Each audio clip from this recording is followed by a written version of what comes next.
আমি কলার মোচা গো, কলা গাছের বুকের ভেতর থেকে আমার জন্ম।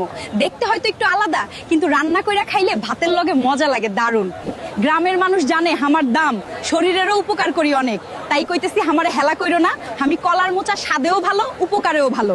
আমি বাঁধাকপি গো, পাতার পর পাতা জড়াইয়া এমন লুকাইয়া থাকি, মনে হয় যেন শীতের কম্বল পরে আছি। আমার কুটি কুটি কইরা ভাজি বানাইলে ভাতের লগে থালা একদম খালি হয়ে যায়। বাজারে আমারে দেখে অনেকে কয় এইটা না নিলে তরকারির মজা নাই, তাই কই দেখতে গোলগাল হইলেও স্বাদে আমি বাঁধাকপি একদম জমজমাট।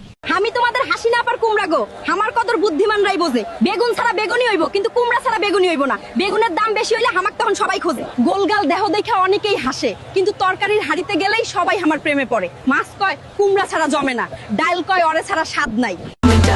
আমি ডাব, আমাকে হালকা ভাবিস না। রোদে পুড়ে যখন তোর অবস্থা শেষ, তখন এক চুমুকে আমি বলি চিন্তা করিস না, আমি আছি।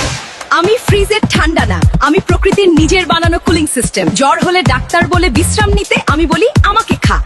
আমি এনার্জির বস। ত্বক গ্লো করবে, শরীর হাইড্রেট থাকবে,